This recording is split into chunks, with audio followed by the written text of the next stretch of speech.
Buenos días.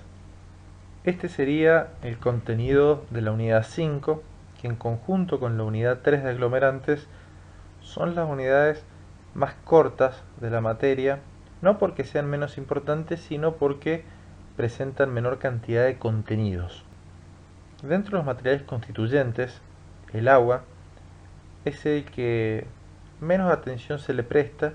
Sin embargo, en ciertas obras de gran envergadura hay que tener consideraciones respecto a la calidad y disponibilidad del agua, como así también hay que tener en cuenta que la antigua recomendación de emplear agua potable para elaborar hormigones hoy en día no debería ser utilizada como una práctica corriente. Esta unidad 5 la vamos a dividir en dos partes, lo que son las diferentes aplicaciones del agua en el hormigón y luego lo que son los requisitos normativos según IRAM 1601. Respecto a los usos del agua en la industria del hormigón, principalmente podemos encontrar que se utilizan cuatro usos. Lo que es el mezclado propiamente del hormigón, para que se entienda fácil, el agua que entra a la hormigonera, que entra al camión hormigonero. Respecto a la segunda agua en importancia, es la que se emplea para el lavado de equipos mezcladores y de distribución.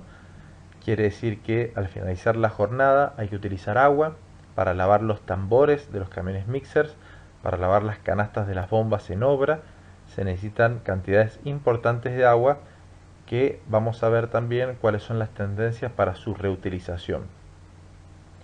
Siguiendo, para el lavado de los agregados también se utiliza agua que tiene que ser apta. Yo les comenté un caso de ciertas aguas nocivas con napas contaminadas que al lavar el agregado terminan cargando más en sales propiamente dicho lo que es la arena y pueden imposibilitar su posterior uso. Con lo cual, hoy en día, más en nuestra provincia, con la escasez de agua y emergencias hídricas que suelen declararse anualmente, hay que pensar si realmente es necesario lavar o no los agregados y no existiría agua en cantidad suficiente y lavadoras para lavar todo lo que se emplea en la industria del hormigón elaborado, con lo cual hay que ser consecuente con el impacto ambiental. Y principalmente, como siempre hemos repetido, el ver al hormigón como un material de construcción que tiene que tener una performance en un ambiente dado y no tanto a los materiales individualmente. Y por último, tarea más de obra relacionada también con a veces el derroche de agua y más el derroche de agua potable es el agua de curado para el hormigón. Hoy en día, aunque yo pongo en la diapositiva ahí antiguamente, hoy en día también uno lo encuentra, pero a título personal considero que es una técnica antigua ya el hacer los diques de arena, regarlos. Al hormigón no les va a crecer nada, no le crece pasto, una planta, nada, se los aseguro.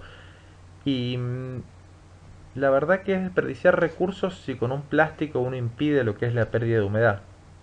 Ya lo veremos más adelante, pero curar el hormigón es darle condiciones propicias de humedad y temperatura y no es darle agua. Es evitar que pierda el agua porque el hormigón está saturado, con lo cual hoy en día existen numerosos métodos de curado para suplantar lo que es el tema del agua, no solo desde el punto de vista ambiental, sino también desde el punto de vista de la supervisión del mismo. Para todos los usos, el agua, sea para lavado de equipos, mezclado del hormigón, lavado de arios, tiene que ser agua que cumpla con la norma IRA 1601. Hay muchos compuestos nocivos, sales, materia orgánica, material de suspensión, aceites, grasas, metales pesados, lo que ustedes quieran, que pueden involucrar en efectos nocivos como alterar los tiempos de fragüe, reducir resistencias mecánicas, traer potenciales problemas de durabilidad y fenómenos expansivos, alterar el aspecto estético mediante eflorescencias o decoloraciones superficiales y si el agua está cargada en cloruros, como el agua de mar, por ejemplo, puede aumentarse el riesgo de corrosión de armaduras. Es importante tener en cuenta las grandes cantidades de agua que se consumen, que si bien por suerte no salen con materiales tan contaminantes como en minería, con metales pesados, sí se utiliza agua en el proceso, y lo importante es que ese agua utilizada en el proceso podría reutilizarse de manera benéfica, no solo procesando ciertos restos de hormigón, sino fundamentalmente el agua de lavado de lo que son los equipos y el procesamiento de lo que es el sobrante que va llegando a plantas a últimas horas y que no puede ser reaprovechado y enviado a otras obras.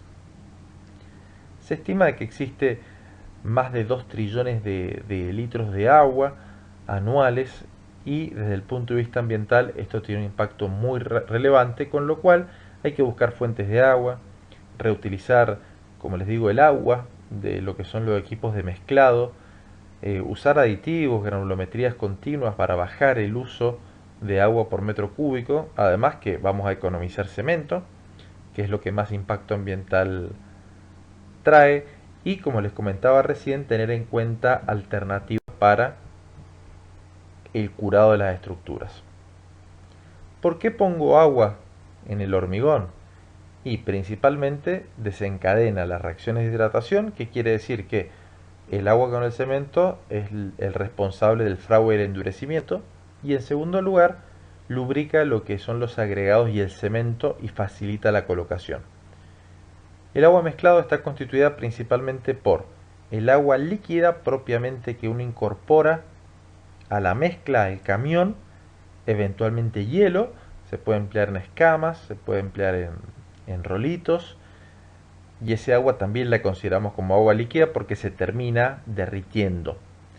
También los agregados, ya lo hemos dicho varias veces, pueden aportar agua, principalmente lo que es la arena, mediante humedad superficial, y en menor escala, casi despreciable, lo que es el agua de dilución de aditivos que pueden ser empleados.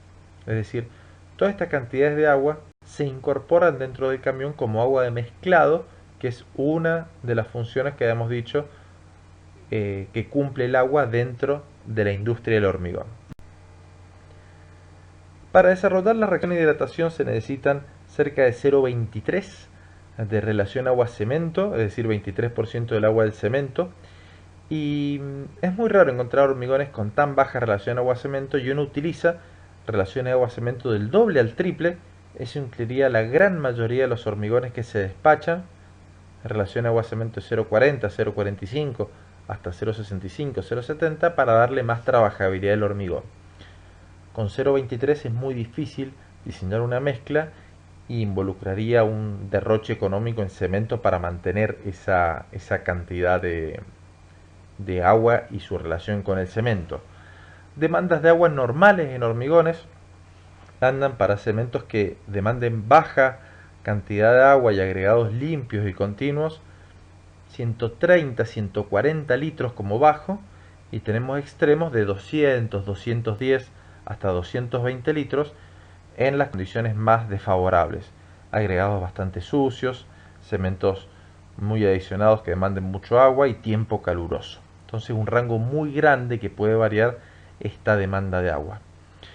Con el avance de hidratación del cemento y las adiciones, si ustedes se fijan en esta imagen, yo tengo volumétricamente cierta cantidad de agua, de cemento y de agregados.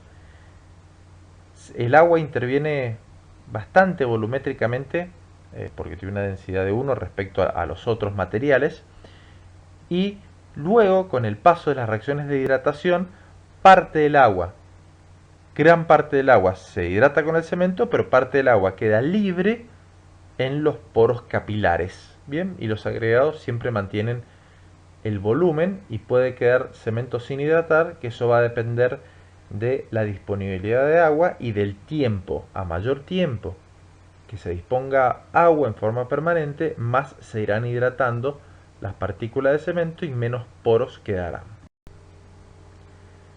Es importante tener en cuenta que la relación agua-cemento es un parámetro que nos va a fijar muchas cosas en la materia.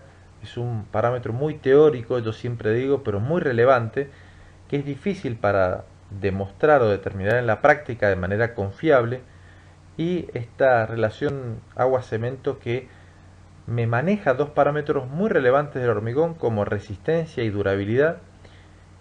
Y como la relación agua-cemento es algo difícil para controlar y es quien realmente determina la durabilidad del hormigón, lo veremos en la unidad 8, pero ambos están controlados por el mismo parámetro, indirectamente existe una tendencia de bajar la relación agua-cemento, controlando por resistencia para poder controlar de forma efectiva la durabilidad. Este tema lo vamos a ver en detalle algo más adelante.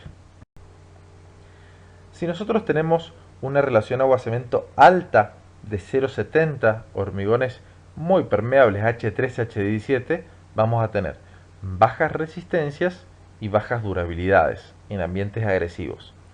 Si tenemos relaciones agua-cemento más bajas, como 0,40 o 0,35, tendremos hormigones de más resistencia y muchísimo más durables.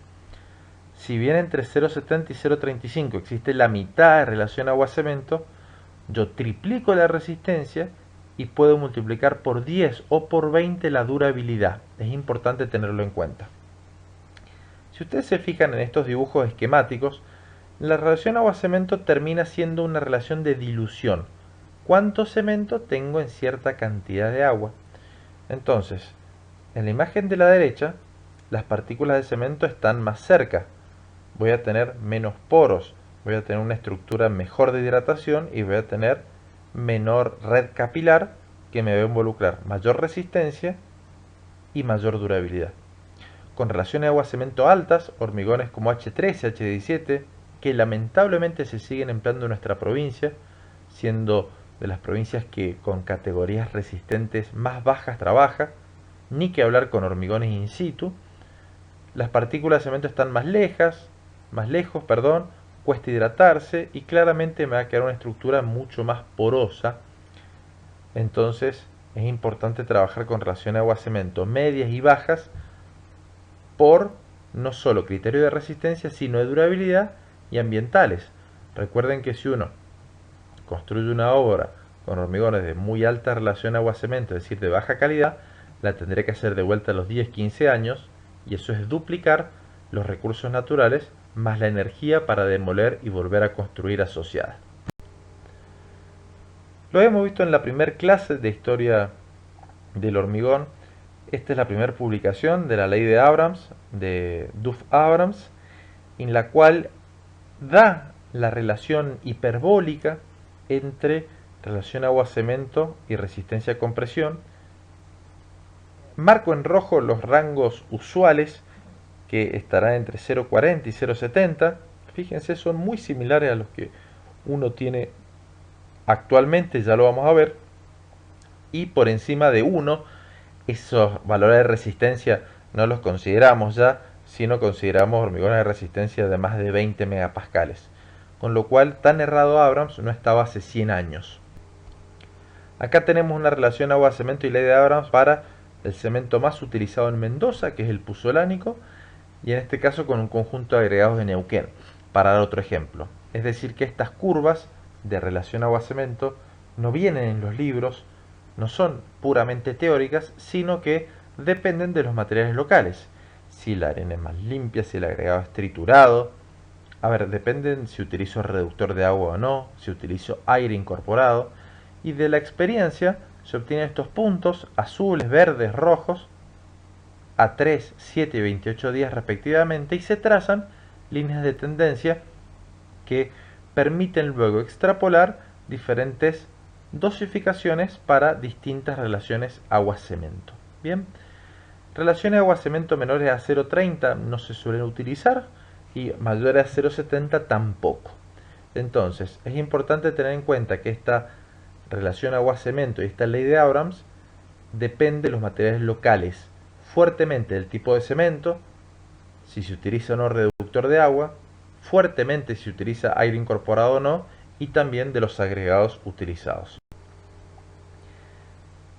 En obra, ¿sí?, existe la mala costumbre de mandarle agua al hormigón, es decir, viene duro, yo lo pido duro porque a veces Yo me refiero al profesional de obra, se pide duro porque uno dice, y mientras más duro, mejor el hormigón, y no es así, porque los obreros van a necesitar realizar esfuerzos excesivos para descargar el hormigón, y lamentablemente las conclusiones en la obra son que se suele incorporar agua sin control porque el cliente o no sabe o no quiere pagar aditivo, siendo el metro cúbico de Mendoza entre los tres del país con mayor seguridad más baratos que existen, y los profesionales de obra hacen la vista gorda, por decir de alguna manera, de este tema, y se le termina incorporando agua al hormigón en cerca de la mitad de los casos de haber dado varias capacitaciones en el país. Y esto lleva a riesgos reales en las estructuras. Riesgos que puede haber potencial demolición de estructuras, lo cual trae problemas operativos y de atrasos de obra, refuerzos estructurales por variar lo que es la relación al cemento, baja de durabilidad de las estructuras, el hormigón se segrega, se me va a tender a tapar mucho más en la canasta de la bomba y va a dificultar la colocación. Fíjense, acá tienen un testigo que sacamos en correspondencia con una fisura y fíjense la gran oquedad que hay. Esto es una gran segregación por una alteración de la relación agua-cemento al inicio de la descarga. Esto ustedes lo van a ver más en la práctica después, pero cuando llega la bomba, está el chofer, y cuando tarda mucho entre camión y camión, y bueno, la vemos, la canasta la canaleta, perdón, en la canasta, porque en obra no hay lugar para lavarla, que debería ser obligatorio, y eso termina yendo a la estructura, y cuando lo bombeo termina quedando una suerte de agua, con una agua gris, con muy poquito cemento y con piedra suelta, que claramente puede traer consecuencias estructurales. Solo basta ver esta fotografía. Defectos de hormigones vistos: de colar la primera parte del camión o muy segregada o con mucho agua de la canasta al inicio de lo que es la descarga. Se incrementa exponencialmente el riesgo de varios tipos de fisuras, esto lo veremos más adelante. Fisuras por asentamiento de plástico que copian la malla, fisuras por contracción por secado a la derecha que dividen en dos las losas de pavimentos. El agua también se puede incorporar sin ningún control a la superficie del hormigón, y eso va a hacer que facilite un poco las tareas de puesta en obra, pero va a condenar al desgaste lo que es esa superficie. Fíjense, acá estaban una obra en Bariloche, estaban fratachando y siempre le ponían agua al hormigón. Fíjense, ahí tienen un excelente uso de un elemento de protección personal, ¿sí? Como les decía, el hormigón puede segregarse, puede traer problemas que se atasquen las cañerías, las canastas del bombeo, y todo ello traer conflictividad en obra, que no se termina un trabajo, que me queda mal la estructura, que tengo dudas, que se atrasa la productividad, varios aspectos, principalmente cuando estoy bombeando el hormigón con tuberías varias decenas de metros.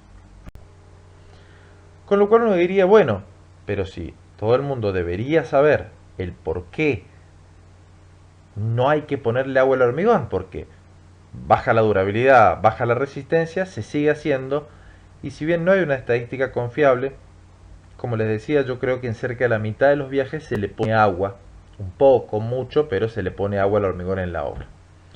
Se desconoce de cuánto influencia negativamente el agua, se cree que se gasta mucho al usar aditivos, al constructor muchas veces no le interesa la calidad de las obras, no hay profesionales presentes, a veces se desconoce que existen aditivos, y muchas veces parte del mismo proveedor de hormigón, que alguien le pide un hormigón duro, con 6-7 centímetros de asentamiento.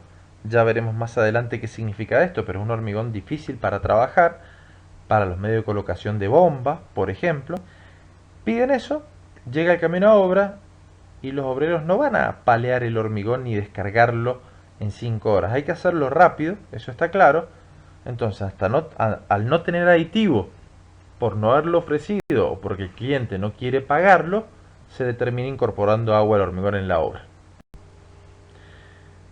Hay diferentes tipos de aguas, algunas serán más aptas, algunas serán más nocivas, pero no existe una clasificación de cuánto más apta o cuánto más nociva es, sino que hay límites, límites normativos que me dicen cuándo un agua puede ser considerada apta y cuándo un agua no puede ser considerada apta, ¿sí? Hay una regla práctica que dice que cualquier agua natural que pueda beberse y que no tenga sabor u olor notable sirve para mezclar hormigón. Sin embargo, hay aguas no potables que pueden servir para hormigón y no para beberlas. Con lo cual, no hay una regla fija, siempre hay que hacer ensayos, pero la agua de pozo que utilizan muchas hormigoneras del medio andan muy bien, pero puede haber napas contaminadas. Las aguas de residuos industriales pueden contener ácidos, pero puede realizarse su estudio. Las aguas de pantano o con acumulación en ciertas lagunas pueden tener demasiada materia orgánica. Ciertas aguas provenientes de actividades relacionadas con minería pueden tener sales o yesos. Las aguas de mar casi nunca está bueno usarlas por el contenido de sales y de cloruros, salvo en algunos casos que tiene que justificarse en ciertos elementos de hormigón simple, con lo cual todo este tipo de materiales nocivos se tienen que limitar mediante análisis químicos y de comportamiento, ya vamos a ver que no altere el fragua y la resistencia, para verificar lo que es su aptitud de uso. Acá tienen solo como enumeración que elevados contenidos de materia orgánica, residuos sólidos, pH, sulfatos, carbonatos alcalinos, todo eso puede alterar el fragüe, alterar la resistencia, acelerar el fragüe, retrasar el fragüe, es decir, cada uno puede ir en diferentes efectos, lo importante es que el agua no sea potable, pero que tampoco tenga tantas sustancias nocivas. Cloruros en las armaduras, sulfatos en reacciones de expansión en el hormigón, el hierro puede producir decoloraciones, ciertas aguas de efluentes industriales con grasa, aceites, hidrato de carbono no deberían ser utilizadas, con algas tampoco, con metales pesados tampoco, con lo cual hay que, como les digo, realizar ensayos de aptitud para verificar si este agua es apta o no para un proyecto determinado. Acá vamos a cortar en esta diapositiva y vamos a continuar, ¿sí?, en la próxima presentación por tema de espacio y de la presentación propiamente dicha.